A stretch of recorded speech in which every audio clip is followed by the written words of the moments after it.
Good evening and welcome to Face to Face. For the Newsfirst team, I'm Niresh Aliathambi. Journalism has always been regarded as the fourth pillar that holds up democracy. But journalism is sadly under threat from multiple challenges in this day and age. And to discuss all this, I have with me a very distinguished journalist, Dr. Kiran Somanshi, who is at the moment a writer, a journalist, and many other things. At the moment, she's also a visiting professor at several institutes. Good evening and welcome to you, Dr. Kiran. Thank you. Thank you for having me. Right, Dr. Kiran, now this is the digital age, and we see digital technology advancing so rapidly, and this has, of course, caused a lot of upheaval in many industries, but it is very apparent in the journalism industry and the journalism profession. What would you say are the main challenges today when it comes to journalism as we know it, the pure form of journalism? Right. Well, that's a great question, and we are all living it right now. Currently, I think a lot of disruption has happened, as you said, across industries, and the media and communication industry has not been an exception to that. And in our case, for our industry, which was already facing challenges, we got added one more challenge. So it was our plate was already full, and now it's only becoming heavy. So I think the industry is facing challenges on multiple count. One is the technological disruption that we are seeing. We are seeing the whole advent of AI. We are seeing the whole advent of or the whole social media, the kind of disruption that social media has created. It has democratized news making, so to say. Any citizen anywhere can be a newsmaker. Anyone can be a journalist today. Anyone who has a phone, has a camera, can be the voice for the people. So we have people's journalism. So we have competition from everywhere because of technology. We have competition from these generative large language models. We have competition from people who have phones, who have following. They are influencers. So we have competition from there. And besides that, the industry already had challenges in terms of facing political pressure, reporting and speaking truth to the power under circumstances of war, conflict.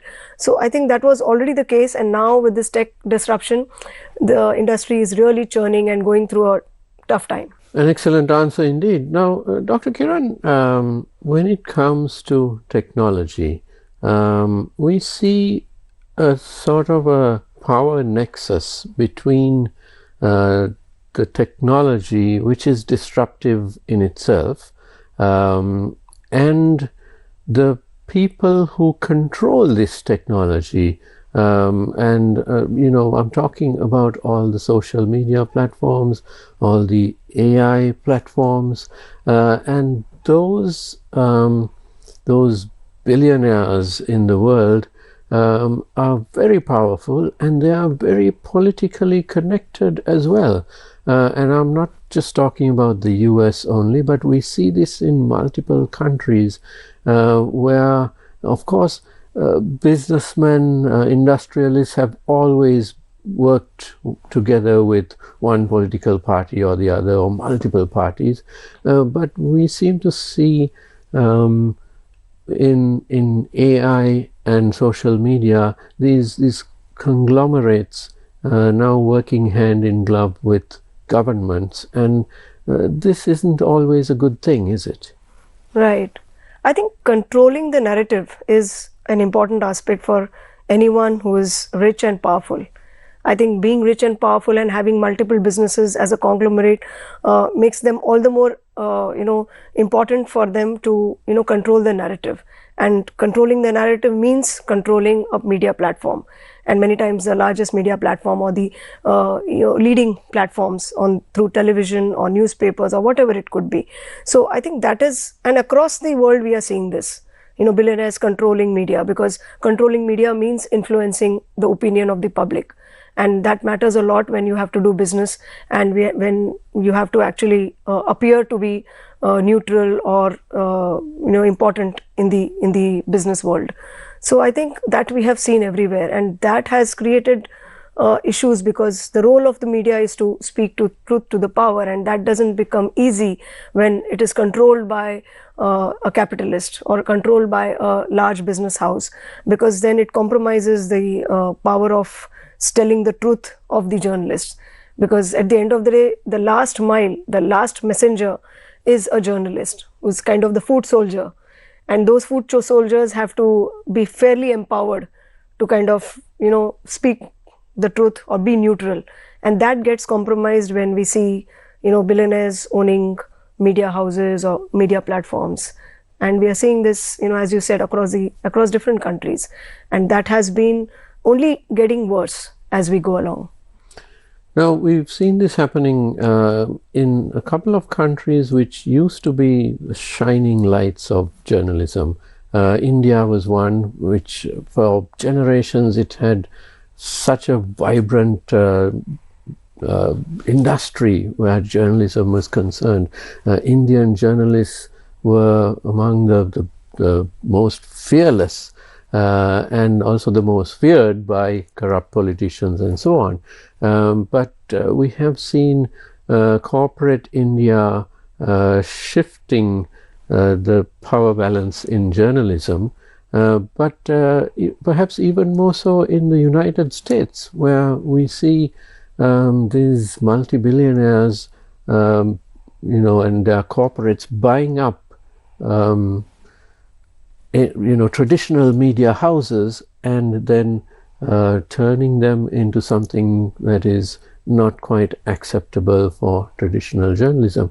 I can refer in particular to the Washington Post, where the new owner overnight fired 30% of his employees, and that basically wrecked the Washington Post, because they included reporters who were literally out there in the battlefields in places like Ukraine, and they were sent an SMS saying your employment is terminated. So this was quite a shock. It was a bit of a tidal wave around the journalistic world, and this is not good for journalism, is it? Yeah, of course. I think historically media is supposed to be a public service, for the public, for the benefit of the democracy. And when you have a businessman owning a platform with a motive to make money out of it, then the problem starts happening, because media is not always a platform where you can expect a lot of returns. It's a platform where public awareness is more important. It's like a public good. And when we look at media as a public good, we can do much more better public service rather than looking at media as another business, because it won't be able to give you the kind of returns which any other business otherwise can give you. So I think from that point of view, it becomes little tedious to balance these two objectives, where you have on one side public service, public awareness, being neutral, and on the other side you have the objective of making money. Of course, it has to be profitable, it has to be breaking even, but expecting above average returns can be probably difficult at a time when so much of disruption is happening to the industry. Right. And along with this disruption, we've also seen other disruptions to perhaps the support services. And we see this happening in many industries where funding is less available. It's bad enough for journalism, but we see it now with the Ebola crisis in Africa, in the Congo, where the WHO is very clearly saying that because of reduction in funding, it is less able to take on that very alarming epidemic. But this kind of reduction in funding has also affected journalism in a big way, with USAID shutting down and other countries also reducing on funding, don't you think? Of course, I think funding is a perennial. It's quite a contrast, because on one side we see a lot of money, free flow of money because of the quantitative easing that we saw different governments doing. So a lot of money liquidity is there in the system. But on the other side, you see some industries really not having the kind of funding which is supposed to be given to them. And media has been one industry where fresh investments have not really come up. It's most of the businesses, most of the business houses have kind of cut down their funding as far as media is concerned, because they see technology coming in. They see that, okay, we have enough room for cutting costs, we have enough room for introducing technology which can actually bring down the number of people on the ground. So we can use AI to kind of leave out the routine stuff. So like IT industry, I think journalism industry also is seeing those cost cutting rather than fresh investments coming in into this industry, and that seems to be a little disappointing right now. Absolutely. But let's talk about the role of the traditional journalist, and when I say a traditional journalist, that is of course an investigative type of journalist, rather than a person who just goes and covers something, but a person who a professional who digs deeper to find out the reasons why something has happened or is happening or may happen in the future. And this could be something as mundane as a traffic accident. You cover it, but then you dig deeper to figure out why did it happen. Are traffic accidents common on that particular stretch?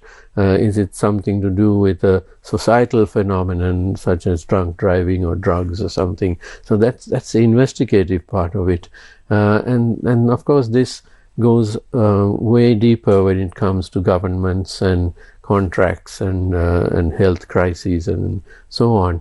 But do we see that type of journalism now more under threat because of this digital age, where people really have very little time to focus on that? I think the answer is a little nuanced rather than yes or no, because on one side the mainstream journalism, the mainstream media outlets probably do not have the resources to invest separately in an investigative unit. But on the other side, you see a lot of not-for-profit kind of outlets coming up, or independent outlets coming up only to do this. Globally we saw it in the US happening. There is ProPublica, there is Axios, and same thing I think will be replicated in all other countries, where we'll see that a lot of independent outlets will come up, or independent journalists coming out and starting their own platforms to specifically focus on investigations. So I think that transformation will happen from mainstream media to independent media. I think that will happen, and they will use the digital resources. They are using digital resources in many cases and bringing up those things. I think, and there will be a special audience, or audience will know that, okay, these are only investigative, and there will be a following for that. And the mainstream media outlets, since they are not investing much in it, probably may lose out because of that. So I think it will be a shift rather than investigations not happening. So I think that kind of journalism will evolve independently outside the mainstream. Right, that's an interesting point. Now, you spoke about the shift of mainstream media, and we see, unfortunately, the newspaper industry is most under threat because information is now flowing to people's smartphones. So they are no longer inclined to buy newspapers, or fewer people are inclined to buy newspapers because they're getting the news. But what they get to their phone is usually a smaller bite-sized coverage, whereas in a newspaper you might have had a 2-page spread about something. Is this a challenge for investigative journalism? I think like we spoke earlier, you already have close to 3.5 decades of experience in the industry. Journalism has evolved through all these disruptions, like earlier from typewriter to internet to now AI. Journalism still survived. It's just the form and the method of disseminating information has changed, and I think that will happen even again now. I think from newspapers to social media, from newspapers to different platforms, the journalism will shift. Maybe we will not read as much than what we used to read earlier, like long form journalism, but we are probably switching the form to more audiovisual content. I think that is shifting, but quality journalism still remains in demand, come what may. I think that is very important. Even today's audience is very nuanced. Even Gen Z today know that what is good and what is not good. Like even my son, who is a teenager, still likes to read or still likes to, watch something which is important. So I think they understand wherever good quality journalism happens, automatically you will see followers going, because we can't assume that the audience has become dumber. The audience has only become smarter and smarter. And I think that is very important, to cater to that smart audience, to be able to give them what they want in the form that they are, changing to. I think that is evolving. But pure journalism in terms of quality, the basic journalistic principles, investigation, neutrality, I think those will continue to remain very important. I think we see that. That's why even independent journalists or influencers, why do they garner so much of followers? Because they are able to cater to the demand of the audience, which means you give us facts, you give us neutrality, you give us objectivity, and you give us the news that we want, or you give us the analysis that we want. I think if you're giving that, I think followers or getting popularity is not an issue. Audience is still there. It's just the journalist has to understand what the audience wants and how to give it to them. I think that is important. Right. So it's a matter of curating one's journalistic story to fit the platform, isn't it? Exactly. And I suppose if you go back in the history of media, you had the broadsheets, and then radio came along. But initially, 100 years ago, radio shows were also very long.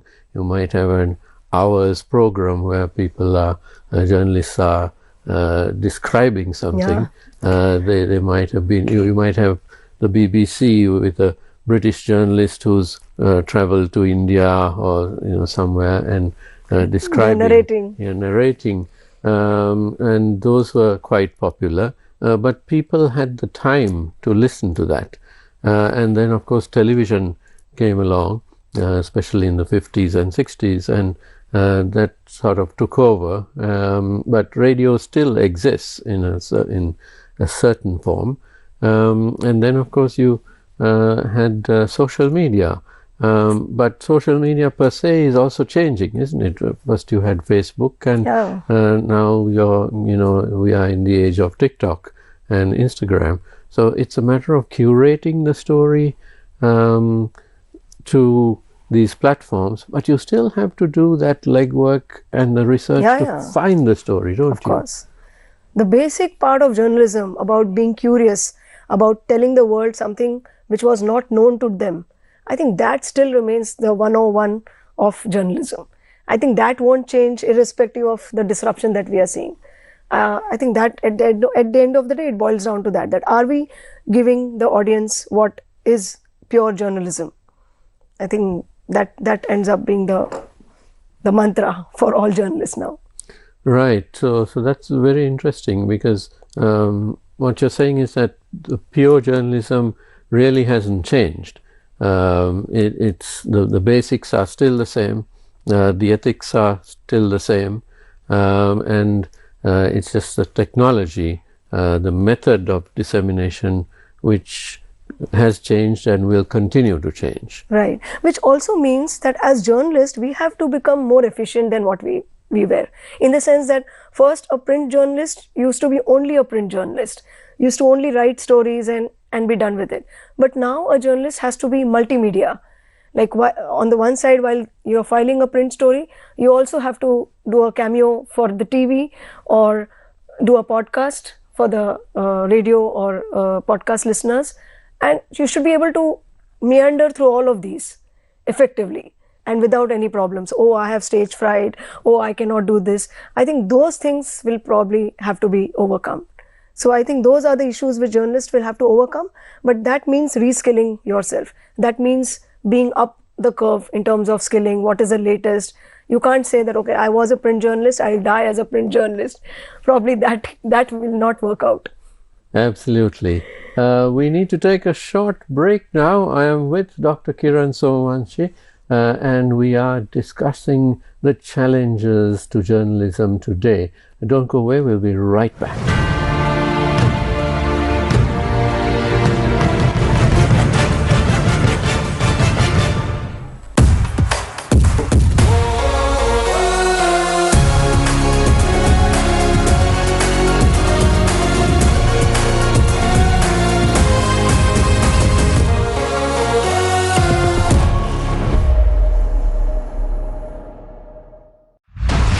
The ultimate stage, built to ignite the talents of our nation's children. The open-air stage at Galnava Kattaragama Primary School is now officially open. To dance, to sing, to play music. Children, this stage belongs to you. Gamatha, for the people, by the people.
Welcome back to Face to Face. I am with Dr. Kiran Somavanshi, who is, of course, an expert in the field of journalism. Dr. Kiran actually holds multidisciplinary qualifications, and to name a few, she has, of course, a PhD, and that's from the Tata Institute of Social Sciences. But prior to that, she got two bachelor's degrees from the University of Mumbai, a BA in psychology and a Bachelor of Laws as well.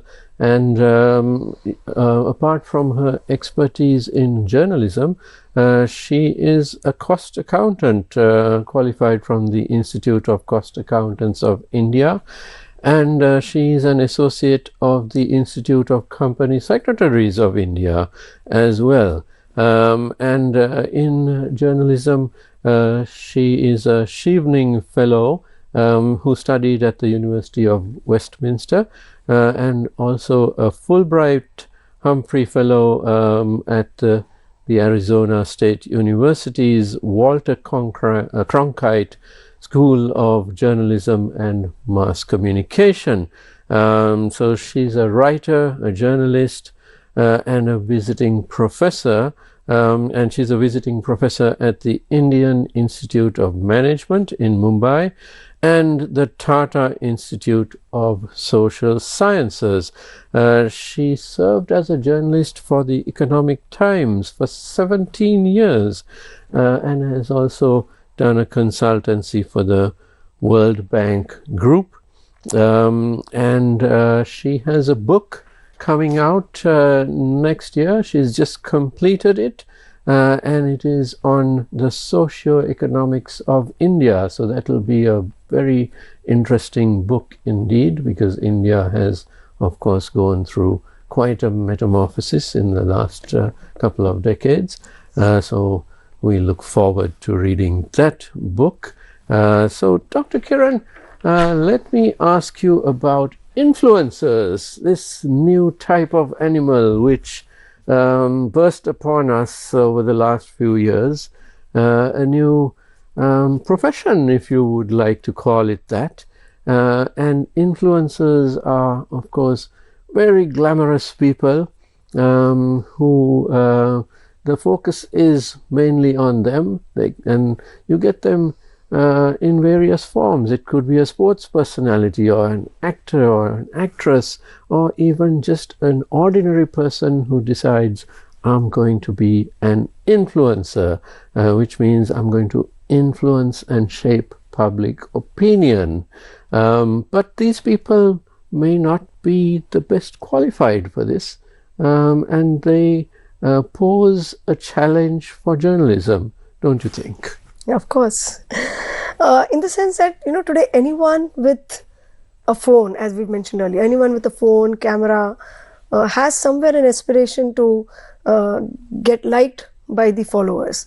Earlier, we used to be, before the pre-internet era or pre-social media era, our liking used to be judged by how many friends you have, how many people you are connected to. Now, everything is based on how many followers do you have on Instagram, how many followers do you have on any social media platform. And I think that is somewhere the change that has happened socially, psychologically for people. Everybody is judged on based on how much following do you have on social media rather than what kind of person are you generally. And I think that has changed a lot of way in which we consume our media. Because influencers, as the name suggests, are in the attempt of influencing people. For a journalist, it was always important to inform people. We never use the term influence people. Rather, it was about how do you inform people, keep people informed so that they have full understanding of what is happening. But the influencers have this whole thing of let's influence or let's shape public opinion. And I think that is where the change has happened, where the probably media has lost out on these influencers, because influencers seek out to shape people's opinion, whereas media was always supposed to be objective.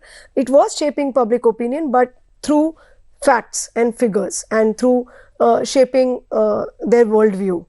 And I think that has kind of changed with these influencers, and influencers come in all shapes and sizes, as you said, in different professions. Anyone who is a celebrity of one particular profession or is doing well, has authority or can become an influencer today. So that, anyone can dance or anyone can become an influencer. That ease of becoming influencer has become so easy or so rampant that today you see everybody wanting to be an influencer. I think a time will come where we will have more influencers rather than people who can be influenced.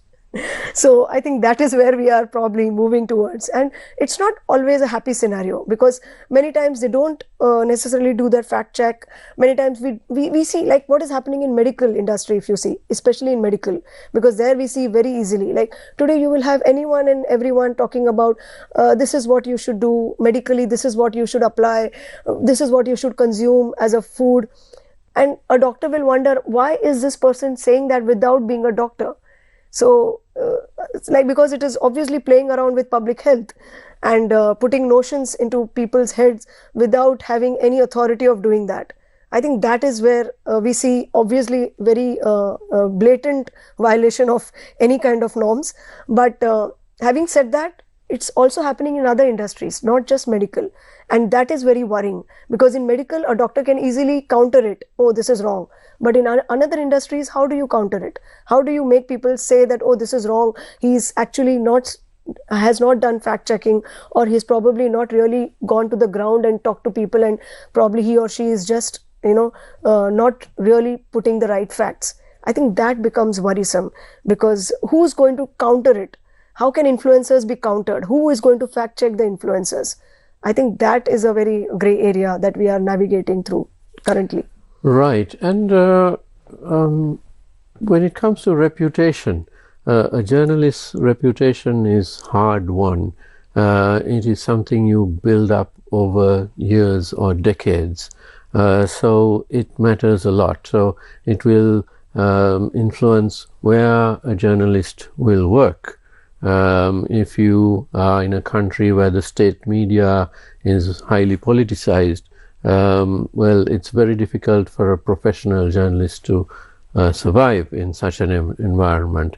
And the same goes if it is a completely capitalistic organization or an organization which does not value human rights or women's rights or the issues of climate change and so on. So journalists always want to maintain their reputation, whereas when it comes to an influencer, there's no real reputation, is there?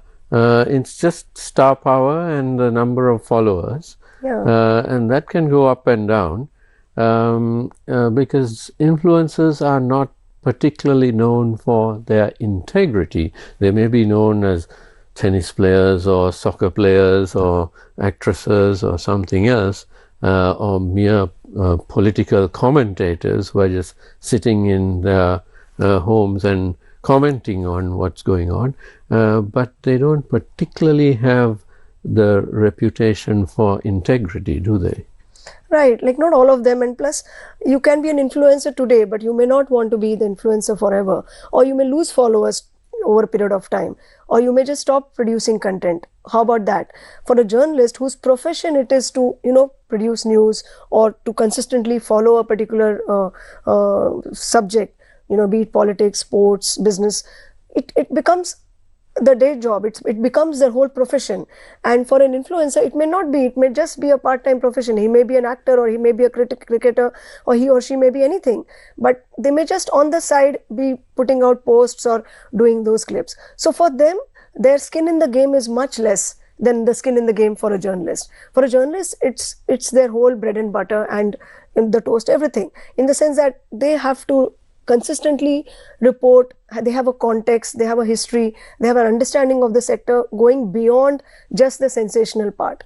The other thing I find in case of influencers is they typically play on the sensational part much more than normal journalists. Normal journalists who's having a day-to-day job of writing news, following news, they have to do that even if the news is a regular, routine, boring story, or if it is a important sensational event. I think they have to still report every day. For an influencer, they may just pick up certain important events. Oh yeah, today I will do a post on this. It is very interesting. It is likely to become viral. Let me put it.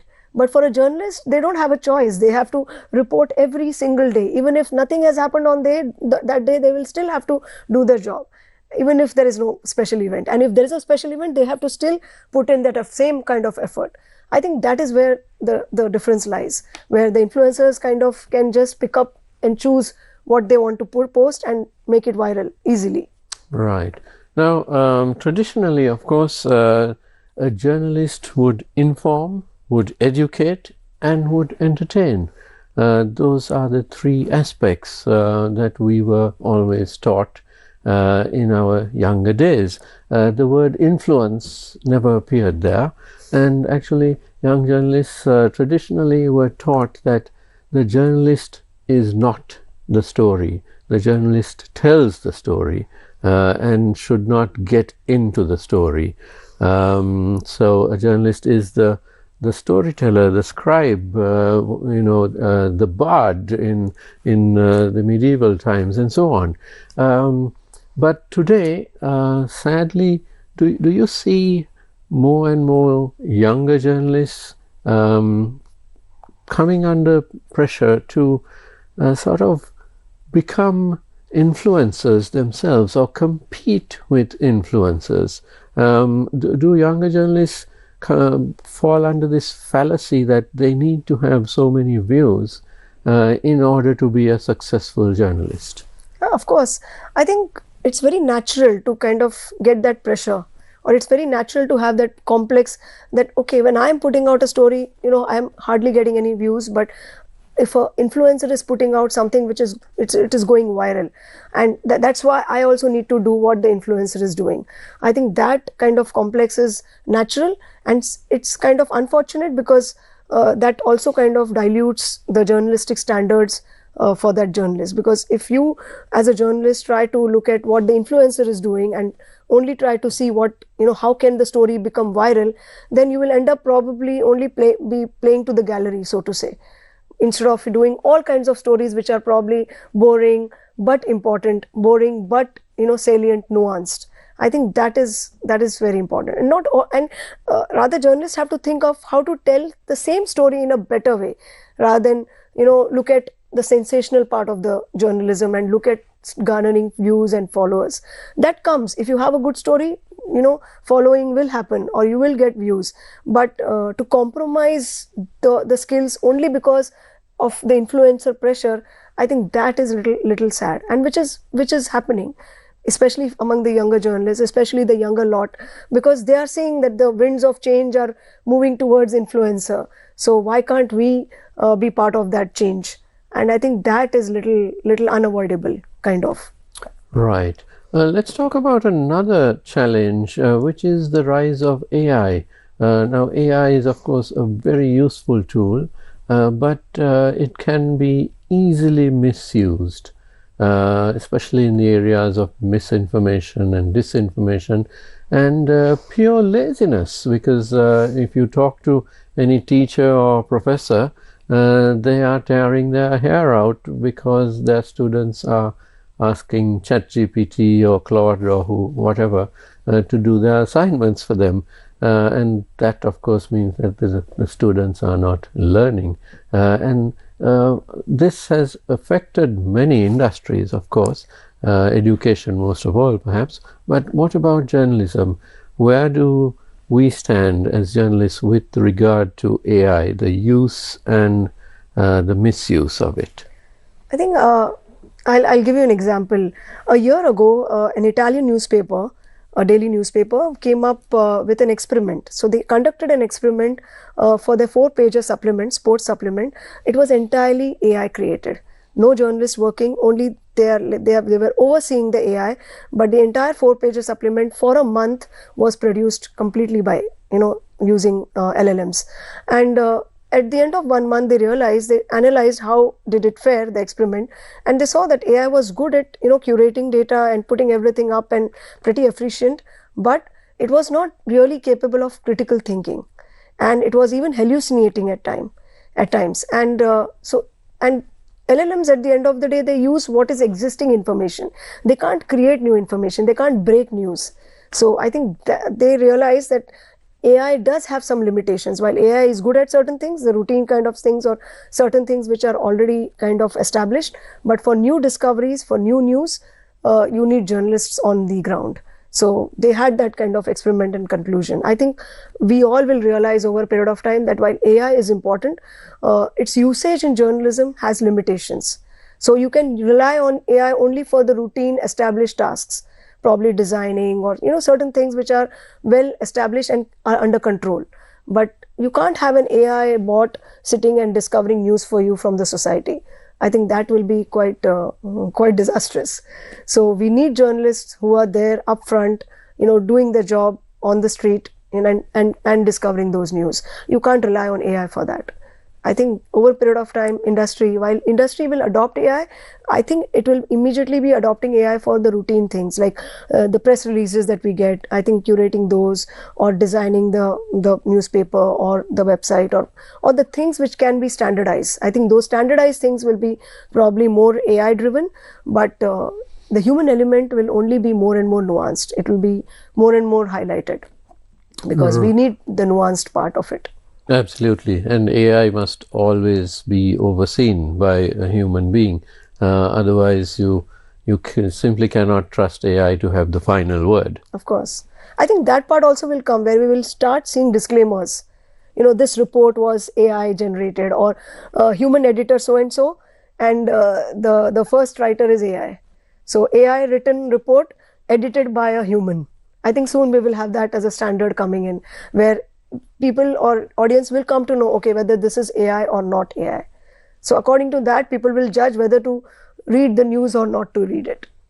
Right. Now, you made an interesting point that the mundane aspects of media can be taken over by or handed over to AI, but the core elements of journalism, the investigative journalism, simply cannot. And that's very true, because especially in this day and age, when the world is under threat from massive global enterprises, which include corruption. It's not corruption which is limited to one's own country, but corruption which spans the world and is interconnected. Narcotics, money laundering, the issues of climate change, health crises, like we are seeing with Ebola and so on, war as we see in Iran, in Gaza, in Lebanon and so on. None of that can be covered or investigated by AI, can it? It's 100% human. Of course, AI cannot change the basics of journalism, and even for journalists, AI can be a great tool, in their hands, but AI can't be a replacement for journalists. That is a reality, and journalists have to realize that it's not a competitor even. It's a smart assistant in their hands. You can use AI for doing a background research, looking at how better questions can be asked, but not for discovering stories, not for analyzing, things, or not for forming opinions. I think for that, journalist has to be there, the human element has to be there, only that they have to be little more nuanced. Right now, a journalist can't be just doing a plain job of journalism and expect to be, followed. I think there's where the change has to happen, where journalists will have to realize, okay, a smart tool like AI is already existing. How can I become smarter than that? Or how much should I be intelligent enough to be able to use AI as a tool better? I think that's a challenge which most journalists will have to overcome or figure out. Because when you have a smart tool, you have to understand how to use that smart tool effectively. So, use that tool for data mining, use that tool for data analysis, bring public data to AI, and, ask AI to, try to decipher patterns from those data. I think those things is where the journalists will have to start using AI more and more. So it's not either or, it's like and. How do you use AI and become better?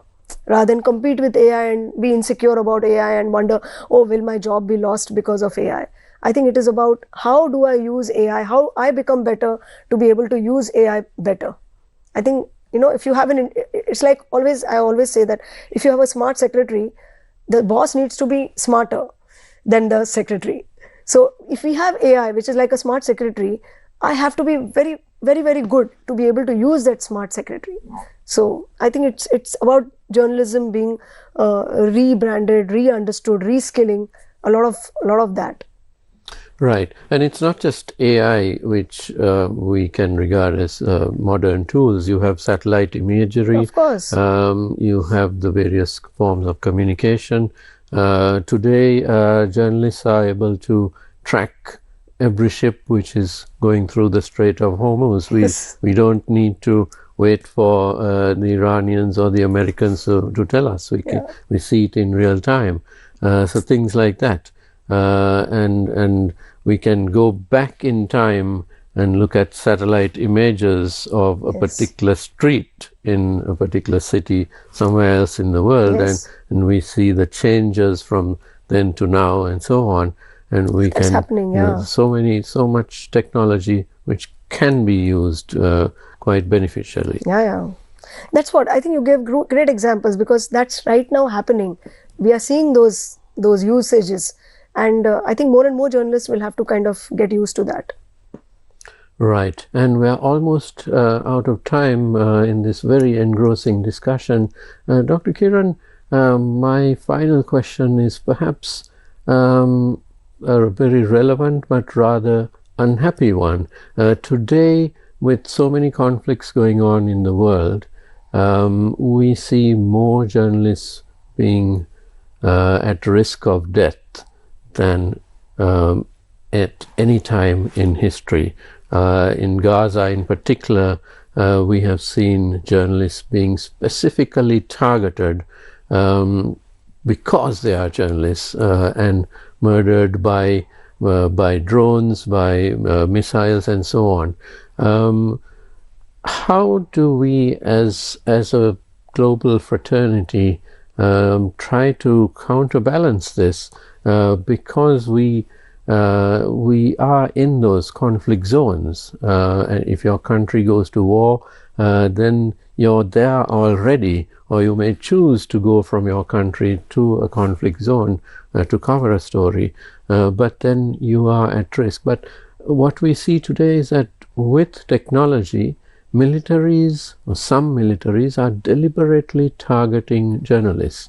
How do we deal with this situation? Is there any answer? It's a very tricky situation, and it's unfortunate. You will never have influencers being reported to be killed, because journalists are those foot soldiers who actually go into the war zone and provide you the live information. And it's sad that the foot soldiers or the messengers are being shot at. And we always say, right, shooting the messenger is an unfortunate thing, because it doesn't really change things, but it unfortunately creates trouble for them. And with the overall the job becoming risky, in the long term, I feel that not many people will sign up for being a journalist. Compared to earlier times, when I am sure you would be able to relate better to it, journalism was supposed to be that ideal profession. People with a lot of idealism used to join this profession. And now it's no longer like that. People are wondering, okay, I'm not going to be paid that much. The risk of losing my life is quite a lot. Should I be a journalist? I think that is a worry, that will we lose a lot of good talent coming to the profession because of the risks involved, because those risks are not going away anytime soon. And with the way situation is happening, I think not many governments want the truth be told to the powerful. So in such a scenario, how do you kind of protect journalists? It's sad that journalists are not getting protected the way they should be, and we are going to be losing out a lot of future talent because of that. So protection of journalists is difficult, and journalists, of course, are the protectors of the truth, as Dr. Kiran just mentioned. And I'm afraid we are unfortunately out of time. My thanks to Dr. Kiran Somavanshi for joining us this evening. Thank you, and it was a most scintillating and educational discussion, I'm sure, for especially for our many viewers. And thank you very much to you at home for watching. Don't go away, because the news is coming up next. Have a great evening.